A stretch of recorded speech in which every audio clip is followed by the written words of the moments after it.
You learn how to fail, and sometimes you have to fail, and sometimes you have to fail often.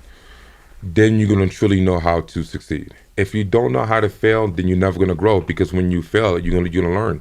Now, granted, you don't want to fail when it's like everything is on the table. That's why you want to have these failures before. Taking a loss early on in your career, it's going to be a good thing. You're going to teach you some stuff. And instead, when you got the big contract on the line, you got the big money on the line, the title on the line, that's when you don't want to lose. You want to learn all those lessons prior. Yeah.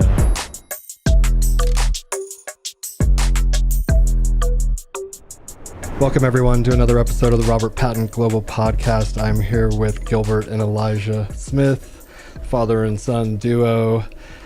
Gilbert was in the UFC, was on the Ultimate Fighter many times. Elijah is now back with the Colorado Combat Club, just coming out of Fury. Mm-hmm. And thank you for joining me. Yeah, for sure. Thanks for having us. Love it. So you were in Fury, and now you're going back to the Colorado Combat Club. What's going on with that? So when I first got into Fury, we signed a 4-fight contract deal. Finished out that contract deal last September when I beat Demon's Chopper in the third round, rear naked. That finished out our contract. We were going to renew that contract, but I wanted to get a fight back in Colorado, just one more time. We hit up Colorado Combat Club. We hit up Sparta, all the promotions that were in Colorado, and Combat Club was the first ones to give us a chance, give us a fight, give us an opportunity, and we took it. Well, yeah, so it's a little bit more technical than that. The thing about Fury was they're a great promotion. It's a great streamlined shot to the UFC. But for guys like us, it costs us a lot of money. Because when we travel, if we want to bring a second coach, it costs money. And they don't do enough shows in Colorado. We got to get a car rental or Uber. We got to find a place to cut weight. We got to do all those things and find places to eat, which is fine because that's part of the fight game. But we was like, Elijah has 9 fights? And there's only one time he has fought in Colorado, right? And it was in Pueblo. The other fights was in Wyoming. I had one in Denver too. Yeah, and in Denver twice. Yeah. And it was in Wyoming or Texas. We was like, let's get one more fight in Colorado where our family and our friends, and that's another thing, because we fight with Fury, they're always in Texas. None of our friends or fans or family could actually come and watch us. And Elijah was like, I want to fight in Colorado so I could be comfortable and save some money and have my peoples around me. Mm-hmm. So that was one of the reasons. But after this fight, we probably signed back with Fury because they're a top-notch organization. Yeah, and it really, this all transpired. I wasn't even looking to even fight until next year. And the reason why is because I got...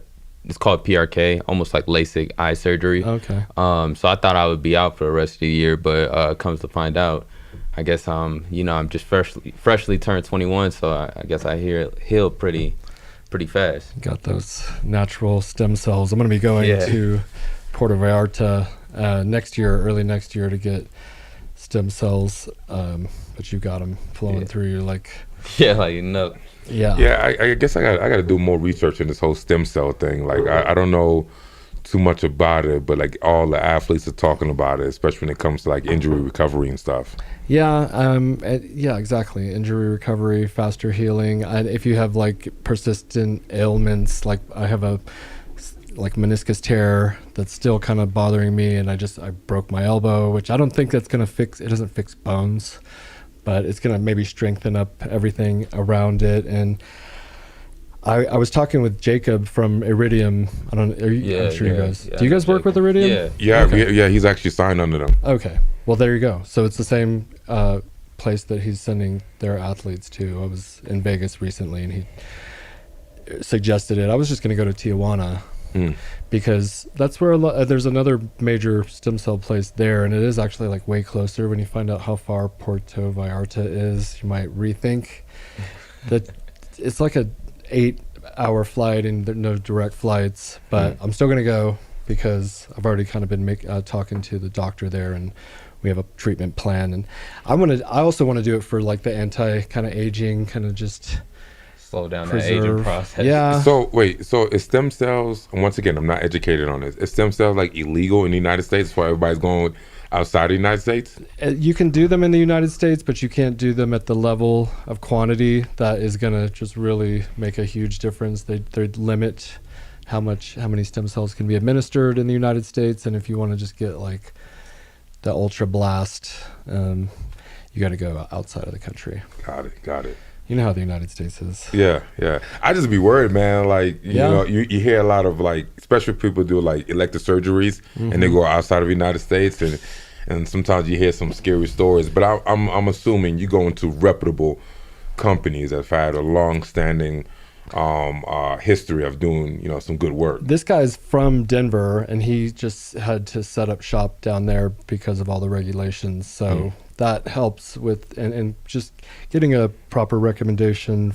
I feel like fighters need it the most, and if they're benefiting from it, then I could probably benefit from it because you guys push yourself to the limit. Yeah, every fight, really, every fight you're pushing the limit, and if you don't, then you're not really fighting. I know. I've been training like once or twice a week. I have this kid coming in he's like a local kid, and I'm teaching him how to box. A lot of the stuff you taught me, just like basic 1, 2, 3s and jab, you know, all the different combos. And then we'll do 30 minutes of boxing and 30 minutes of jiu-jitsu. And I am like spent just from the training, you know, let alone like an actual fight, I imagine. Yeah, I mean, the thing is obviously not the fight that's like the worst part of it. I mean, some fights are more worse than others, but it is the training, you know, the consistent hours on top of hours. In fact, like, you know, what I've been trying to do with my guys is like last week was a freaking hard week. I tried to lighten the load for some of my fights because it's we got a largest fight and we also got 2 more guys on the card. So this week I tried to make it a little bit lighter by like eliminating an extra hour of training. So sometimes these guys would come to the gym and they train 3 hours because we got different things we're gonna hit, and we can't split up the training camp. Like, hey, I'm gonna do a morning session, then I'm gonna do a night session, because most people go to work. You know, so like they gotta come in and do like 3 hours in a row, and then by the time they get home, they wrecked, and then they gotta get up and go to work the next day. So I try to reduce the training this week to keep a little bit lighter, so it could be a little bit fresh, and be prepared to keep going throughout the whole camp, so they don't get broken down mid camp. Yeah, I get broken down like after one session. I was gonna have another session today, and I was like, we'll just call it off, because being older, it wears on you a little bit more. But you're like working, you're a father, you're training, a professional fighter. How are you balancing all of that? You just do it. Yeah, You just do it. I mean, yeah. I mean, there's no secret sauce. No excuses. You just find time and you just do it. I mean. So you train and then go to work right after training? Nah, sometimes? so I work in the morning. So I work in the morning from 7 a.m. Well, 6:45 a.m. and then I get off at 4 o'clock. And then as soon as I get off of work, depending on I'm either at the gym around 4:45 on some days, or I'm there at the gym by like 5:30, and I'm there till 5:30 till 8:30, however long training session goes, and then go home, take a shower, eat, sleep, do it all again the next day. Yeah. And so he's your head coach. Yeah. You think he goes easy on you, or push you too hard, or how's that going? Nah, he doesn't take it easy. Like there be days I'm like, man, like I'm done. Like that's it. Like he'll tell me done. Like, especially like putting on the gi. I'm like, nah, I don't feel like it. Or like we'll do like our boxing class and our MMA pro training session, which would be at like 5 or something like that. And then we'll have a kickboxing class. So I'm like, yo, like I'm spent. I'm done. I'm ready to head out. Yeah. And then Yeah, go ahead. You. Yeah, and then he's like, man, so and so wouldn't be your opponent wouldn't be doing this. I'm like, all right. Sometimes he gets me, but sometimes I'm like, no, I'm done. Listening to your body. Yeah, I'm done. Yeah. I'm done. Yeah. Yeah, I'm Elijah is definitely my hardest student, and not because he's not the hardest worker, because Elijah's a hard worker, but mostly because he's my son. So sometimes he talks back more than he should. You know, if I wasn't Elijah's coach, he wouldn't talk back to me. But because we got that father-son bond, and like he wants to argue back sometimes, and it's super annoying. And you know, if I was someone else, he wouldn't. In fact, we would get into an argument. I would tell Elijah something, he want to argue back. I have another fighter or another coach say the same thing I said, and Elijah be like, "Yeah, you're right. I'm like, "What the hell?" It's an interesting dynamic. But also, I would say that I am like a drill sergeant. I'm a hard charger. I don't, resting is great, and I think you need it, and I'm trying to learn to like respect that more, because in my eyes, I don't rest, I work. You know, me, hard work, dedication, and but I'm trying to learn to pull back the reins a little bit and get these guys more time to rest and recover, and that's one area of coaching that I'm trying to get better at. Yeah, I feel like that's overlooked, and you can come back stronger after a couple days, maybe. You know. Yeah, I don't know about a couple days. Maybe not a couple. Maybe not. It'd be for like me, like a rest day would be like or taking rest would be like a Sunday. Yeah, that's about it. But even so, like if we're having like a lighter week, I probably won't do I'll do 2 classes instead of 3.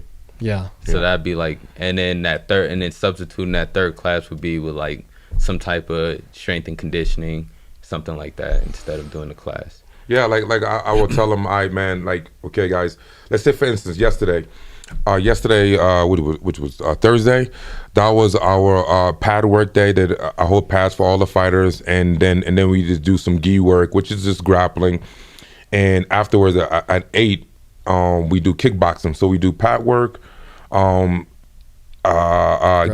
and then kickboxing. Well, I was like, okay, since we did the pad work and I work with everybody individually, let's not do the kickboxing class. You could go home, you could rest, you know, just do some core conditioning and your neck exercises, and then you go home. Now the non-fighters who don't do the one-on-one pad work, because I don't do it for everybody, just particularly the fighters, I'm gonna make them do the general kickboxing class. So sometimes I kind of play with that to see what these guys need, and I try to push them over the edge. But it's difficult because people's schedules are different.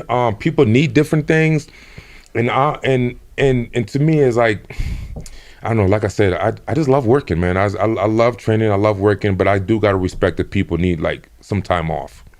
I mean, I don't know if it's a generational thing. Do you feel like there's a generational thing happening? Yeah. I think this generation is a little soft. Yeah, I don't know. Prima donnas, man. They like everybody want things given to them. No one want to work for something. Like, here's the thing.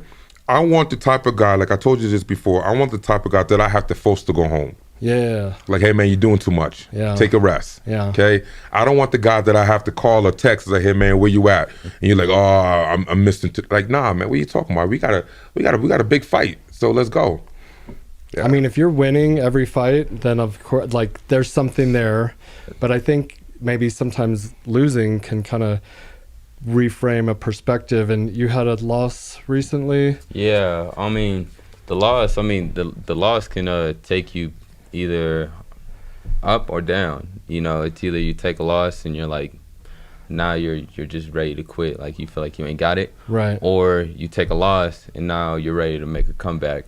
I think that going into my last fight, I kind of had like an in between of both. Like there was times where I was like, man, like I'm not in it, and then there would be some days or some weeks I'm like, yo, like I'm ready to go. So it's like trying to find that common balance, you know, because especially when you're on top of the world, you're on a win streak, however long win streak you're on, and then you take that one loss, you start rethinking, like, what is everything that I've been doing for nothing? Yeah, for nothing, or have I been putting in the type of work that I need to be putting in? Yeah. You start contemplating to yourself, like, damn, am I just like shortchanging myself? Like, is there something wrong? So you really have to sit back and just look at yourself and look at, what you're doing, especially in your fight camp. Yeah, like be honest with yourself. Yeah, evaluate really be yourself. honest with yourself. Like, are you really putting in the type of work that you need to be doing, especially after a loss? I mean, he would know. He'd been there. Yeah, so I think after a loss, you do go through some mental battles. You really face some demons. On one side, you really start beating yourself up and feeling like you ain't that guy anymore. But at the end of the day, it's a fight. It's two people stepping into the cage. One person is going to lose. And the thing about MMA is so many ways to lose that one small mistake can cost you. You have to look at the bigger picture. Like, where were you at in that fight? Like, your real skills. And then evaluate. Because if you was getting blown out the water, let's say you trained your butt off, and then you got blown out the water, then you could probably kind of sit back and think, like, is this really for me? But if you was competitive, you just need to tweak a couple things, then that's fine. Like, that's part of the game. No one wants to lose. But the thing about MMA that I love MMA so much instead of boxing is that you can take a loss and still come back. I've literally beaten guys that made it to the UFC and had a better career than I did. And I think back, like, I beat that guy. Yeah. You know what I'm saying? So it is about how you take the loss. Yeah, and some like any given Sunday, how you show up that day. Did you get a good sleep? Did Yeah. you like arguing with your girlfriend or baby Sometimes keep you it's up? just not meant to be. Well, Yeah. and the truth is, like, the secret ingredient to success is failure. Failure right at the top. Yeah. Kind of. Sorry, go ahead. Once you learn how to fail, and sometimes you have to fail and sometimes you have to fail often, then you're going to truly know how to succeed. If you don't know how to fail, then you're never going to grow, because when you fail, you're going to learn. Now, granted, you don't want to fail when it's like everything is on the table. That's why you want to have these failures before. Taking a loss early on in your career, it's going to be a good thing. You're going to teach you some stuff. And instead, when you got the big contract on the line, you got the big money on the line, the title on the line, that's when you don't want to lose. You want to learn all those lessons prior. Yeah, exactly, and learn what not to do. I wrote earlier, like Chito Vera and Paul Felder are two UFC fighters that they like. Paul Felder does triathlons and Chito runs like 13 miles a day, and granted they have the time and whatever to do that. You have to work, but I don't know. I feel. Do you do like what do you do extra aside from the training to like stay at tip-top shape? Man, I just really I take my time with this. I think after the loss, I really had some time to really just take with the fight career. Really on my off days, it's all about recovery. There's some guys who go out there and run 13 miles or do triathlons and stuff like that. Me, I think if I really want to be the best MMA fighter, it's staying in the gym. And we get everything right there. We have our strength and conditioning classes. Probably going up to Denver, doing some stuff outside of there, grappling tournaments, and just sharpen up your skills. Really. I mean, I can go out and do everything that they do without a problem. And I just stay in the gym. Really, that's all you got to do is just stay in the gym. Yeah. And just work on your craft. Yeah, I think someone who's like running 13 miles a day is because they're not training. Like he's doing that because he's not in training camp. Same with Felder. I know he was doing them after he retired. Yeah. And I'm gonna be honest. I've never been a big runner. Yeah. I've never been a big runner. So 13 miles, it would destroy your body. You're not gonna be able to train doing that. And the fact is this: we are fighting 3 5-minute rounds. Excuse my language, but why the F are you like running 13 miles? But once again, he's not. I mean, if Chito, you see, so it was Chito that did that. I'm pretty sure he's like in between camps and he's just doing something to like stay. Yeah, but he's not in training camp. Right. As far as like Elijah, our biggest thing was to get him out his comfort zone. So I was like, okay, cool. The loss, we train a lot of victory. That loss that told us like we need to like step out of victory. So we started going up to Factory X and start training with guys in his same division that's in the top 10. And Nice. and those have been some really great training sessions, some humbling days. Yeah. But some days you walk away, it was like, yo, like I can actually compete with these guys. Yeah. So it's been a lot of fun.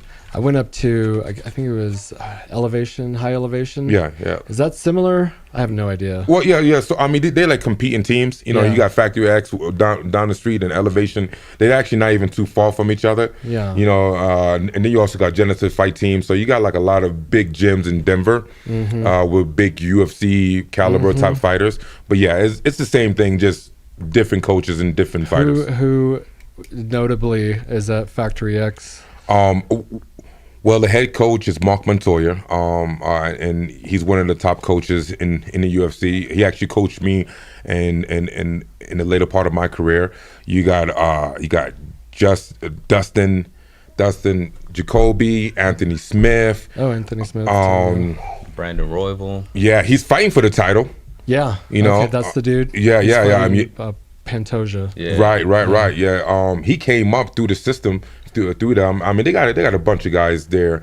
That's like really making big things happen in the UFC. Yeah, he's fighting for the title. That's pretty sweet. Yeah. I went to High Elevation, and Justin Gagey was there, and Sanhagen, Razor Blade, Curtis. Yeah, yeah. And I mean, Usman is known to show up there. Anyways, I was like, this is so cool. Yeah. And the reason why I decided on Factory X is once again, obviously I trained there.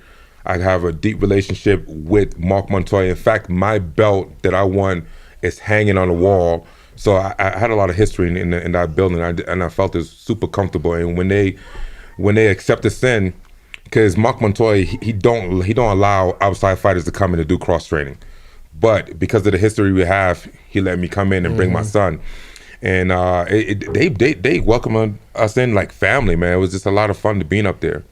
Yeah, it was smooth. It was. Yeah, they treated me as if like I was on their team. Like I was like, okay, cool. And now let's go get to work. Yeah. At that point. That would be, I mean, I love training. It's like one of my favorite things to do.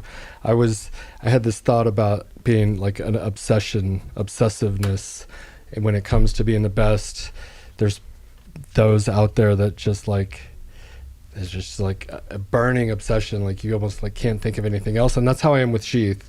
I never stop thinking about what's going on with all the different. You can, as a business owner, you try to go to sleep and you wake up and be like, dang, I should be doing some marketing.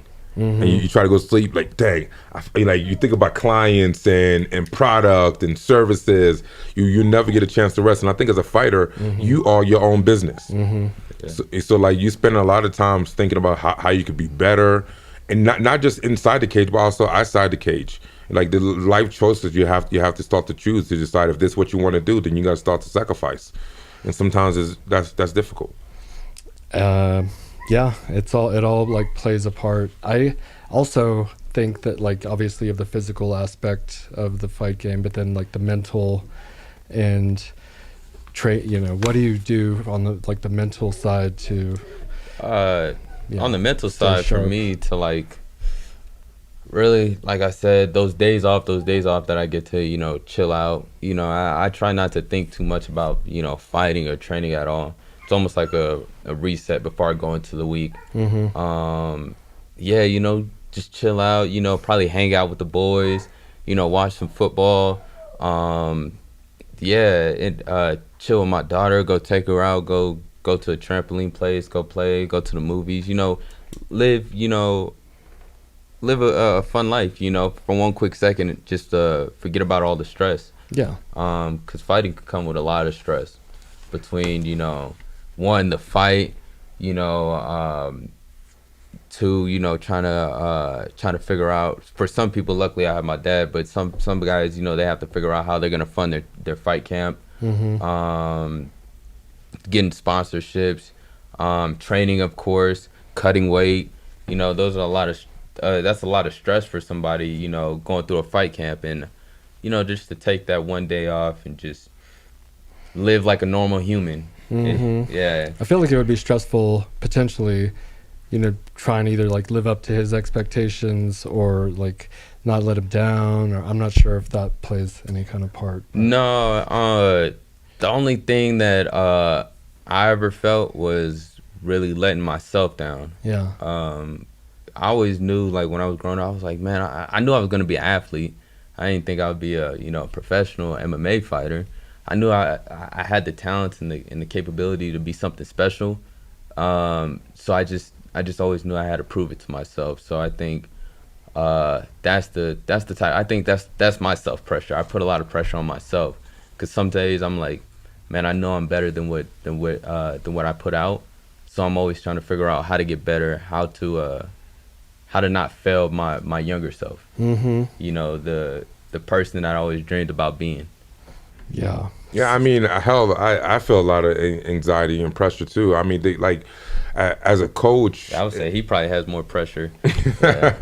because like I really want to make sure that I give my fighters everything they need to be successful. Now, what they do with it is on them. Like, I only could do so much. You have to actually step in the cage and fight. Mm-hmm. So I'm always analyzing on what I could be teaching, what I could be showing and demonstrating, the drills, the workouts.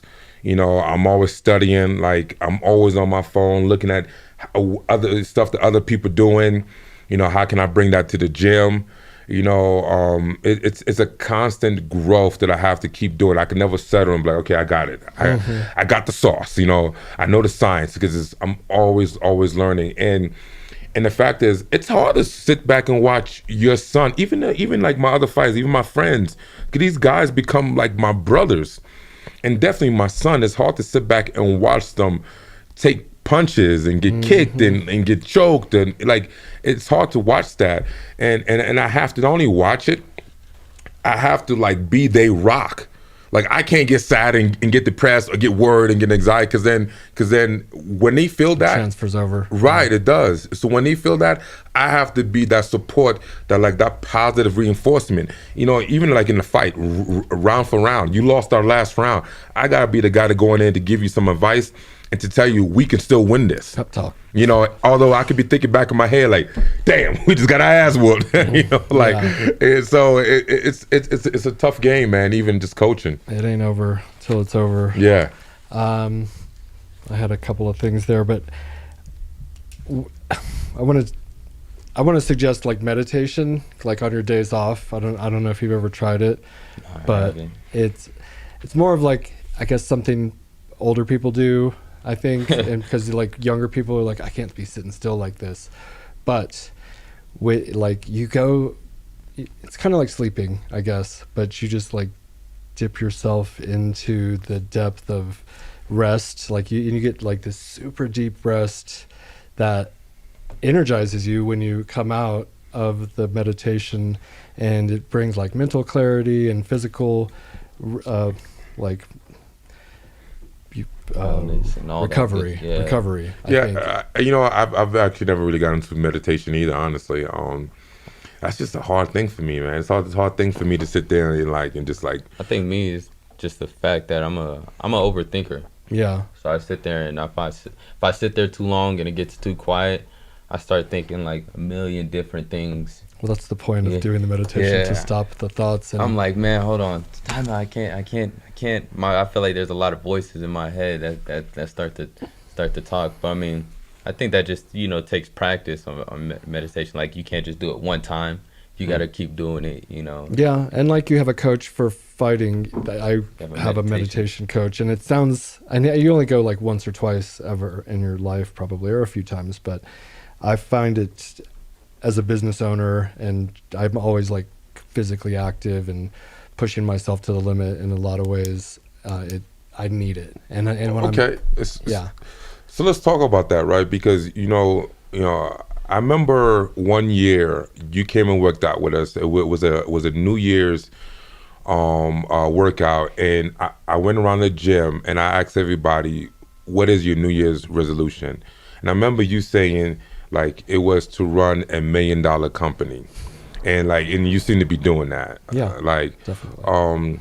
What is something like as someone who took a company from just a thought and an idea, and to making $1 million company, which is tremendous. Like, what is something like a motto that you live by to help you to get to that point? I mean, it starts with a vision, and then like like there's no excuses, there's no quitting. Once you quit, it's over. You need it. You have Better to, yet, have you taken a loss? yeah. When you run into obstacles, like you were saying, when you lost, that's a pivotal moment, and a lot of people quit at that moment. I've lost when it comes to like manufacturing. I've lost when it comes to sponsorship deals. Sometimes we'll sponsor a podcast that costs, like $20,000 or something, and then you just lose $20,000. basically. You might make like 3 or 5 or something, but and I take those a lot, actually, unfortunately. But you learn and you move on and you pivot, and sometimes you get lucky. We had this one guy where we paid him the $20,000 and we made $120,000. Those are the ones you want. Those are like unicorns, though. Right. Yeah, of course. Yeah. And we just started working with the UFC, and that's been like a huge dream of mine. I got Dana White and Joe Rogan and all these fighters on all my vision boards, like all of them.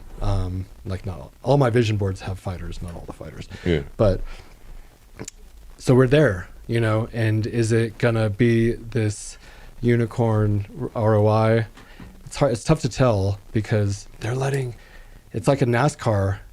Right now, where there's so many sponsors with the UFC that you really have to take it upon yourself to utilize that relationship, which we are doing everything we can to promote that we're working with them, because maybe nobody saw our little banner on the bumper, but we're putting it all over our website, all over Instagram, and all the social medias and stuff, and it's definitely, and I want to keep it.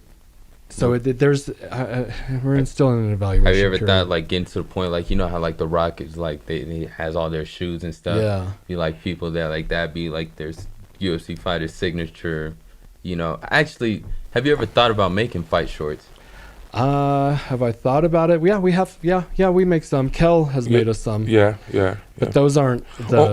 I think what he's saying is more of a signature underwear for a fighter. Like this is.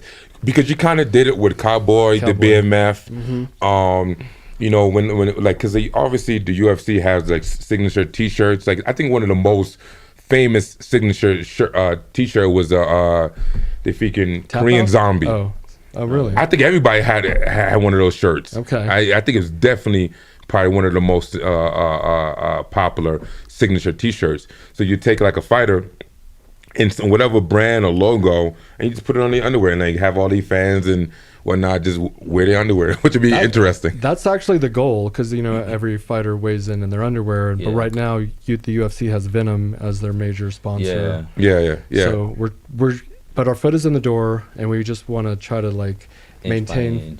What's that? Inch by inch. Yeah, just slowly, exactly. Slowly. Yeah, you're not going to compete with the Venom part of it, but I'm talking about like not having the fighters weighed at the weigh-ins, because they're just not going to allow that. Not right now. But like obviously fighters promote it on their own platforms, and it because I actually talked to Elijah about this, like because we do have like sponsors, and I was like, what would be dope is to have a signature, like say Sheaf T-shirt, but signature Swift or Shakota Bag T-shirt, now with a bunch of other logos, but like that's it. Yeah, we've done that. I mean, obviously with Cerrone, we did it with Riff Raff, this guy Michael Malice. So we did it was called the Iceberg Pair last year, and like 25% of the proceeds went to men's mental health awareness, and actually it was 50%. Anyways, so that dude, he's a friend of yours. He has this dog company. I don't know if he's a friend of yours actually, but I think you guys know each other. Is he a black guy? Yeah. The dark werewolf. Jeez, what's his name? Yeah, I think I know who you're talking about. Yeah. I'm horrible. Yeah, but he fights locally. Yeah, I know. Yeah. And he has a dog training sort of foundation he trains these dogs and then gives them to like mentally handicapped kids and stuff, and I've would like to do something. We're talking about doing something It's like like that. the with Dark him. Werewolf. That's his like nickname or something Yeah, like that. yeah, Horrible. yeah. He's a good dude. He's a good dude, definitely. Yeah. I think that's the biggest thing when it comes to fighting, because like unfortunately for most fighters, they're not gonna reach a pinnacle where they could like retire off of it. Yeah. So you have to be able to create other ways to make money off your experience. Some people like myself open up a gym. Maybe you could open up a business. With the logos and stuff like that. Like for instance, Dustin Poirier, he got his hot sauce. Obviously we got someone like Conor McGregor. He did the whiskey, the Proper 12. Yeah. You take like from what you do in your fight career, build your fan base. And then use that to market products and services that you could live off of. Podcasts, a lot of fighters. Every fighter has a podcast now. But it's where we're going, is what you have to do to supplement. Even active fighters have podcasts, right? To supplement the money that you are not making while you're not fighting, because you can't fight every day. Right. Yeah, and it can it's like segue you out of fighting into another career, and it's, I feel like it just builds the communication. Kind of like that one guy that Keith Lee. He's been going viral. He used to, like I said, he used to fight in Bellator, but now he's the guy that does all those food review stuff. Yeah. And he's been going crazy viral off of that. Made that into really his new way to make money. Yeah, my boy Basil. You guys know Basil, the Habibi Hafez. Yeah. He's a really good cook, and he's a really like personable type of a dude, charismatic and everything. Right. And I was like, you should do like a YouTube cooking channel. Yeah. I mean, if you want to. He was the one that was talking about it. So, if whatever kind of like inspires you, you could parlay this career and the notoriety you gain into that type of exit. Yeah, I mean, you have to, because Yeah. at the end of the day, once again, as a fighter, your fight career are typically relatively short, and unless you into like teaching or coaching, or you just like, I don't want to do nothing with fighting. Like Brian Stan, if you remember him, the All-American or Captain America, I can't remember his name, but anyways, he went into real estate, so he's like totally went away from fighting. Yeah. and he, I would assume he's doing really good with it. Yeah, real estate. There's some New Jersey dude. He fought Khabib Nurmagomedov. I didn't talk about freaking Alaquenta. Alaquenta. Yeah. Well, he's actually from New York. Okay. Yeah, New York guy. Jersey, New York. It's all the same. Some people may argue with that. I'm just joking. That was a little dig. Yeah. But I tell you, when we talk about this fight camp, and we talk about our opponent that we have, because we have a very good opponent. His name is Robert. He was in Power Slap, which is a crazy. Oh no! Yeah. Okay. He actually did really well in Power Slap. He actually got a Nice. couple knockouts. Wow. In Power Slap. You're gonna have to be ducking. Yeah. No. They did Power Slap. Yeah. The thing about Power Slap, I'm not a fan of it. I'm not either. You Right. can't defend yourself. I'm Yeah. like, that's just. What kind of training do you do for it? Yeah, Hit me. right. Yeah. It's a crazy thing, but you know what? Good for him. Good for him. The fact that he's been able to make some extra money and do well with it, I applaud him, because I think he did really well. I think he got maybe a fight bonus with it too. So, but now he's back into really fighting, and he's fighting one of the toughest guys in his career. So, it's going to be interesting. How are you feeling about that? Me, I mean, I love this matchup. I'm looking forward to it. Not only because the guy who I'm fighting, he's somewhat, I guess you could say, he somewhat has a name behind him, but also to be fighting back in Colorado in front of my friends and family and fans. It's a big one. Also, this is my first main event. Never been a main event. Okay. Scrap the title fight. Scrap the title. Just being the main event. Like that's when I know that I'm slowly creeping into like where I'm supposed to be. But yeah, this fight, it's I think, in my opinion, he isn't my biggest fight. Yeah. I But the toughest fight. opponent. Yeah. Toughest fight. Not even that, and also like my biggest fight in my fight. I think when I fought Junior Cortez, that was, and the reason why I say that is just because I feel like after fighting Junior Cortez, what happened? He got another call to the UFC to fight on the Dana White Contender Series. Yeah. After me, and I was only 2-0. So I feel like Robert, with him being 5-0, and he already has, you could say he probably has his foot in the door with maybe getting a possible, opportunity to fight on the Contender Series next year or so. I feel like I'm his biggest fight.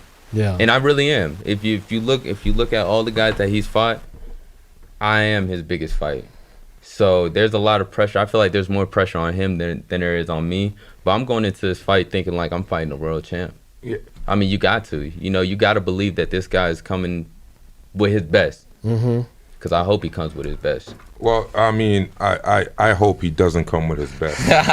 Make this fight. Hey, Robert, Robert, I want you to have a horrible training camp. I want you to be slightly injured and make this fight easy. I'm just joking. But the truth is like, we broke this guy down. The one thing about Elijah that I love is that he studied his opponent. He watched film and studied his opponent like no other person I've met. And we broke this guy down. We could start with his record, right? Is it good? No, it's just there we go. I guess it's static. Yeah, a little bit. Yeah. But like, if we start with his record, we looked at the guys that he fought and how he fought them. We look at all the fights. We also look at the guys that he fought, the guys that they fought. Mm-hmm. Like, we went above and beyond to see exactly where Rob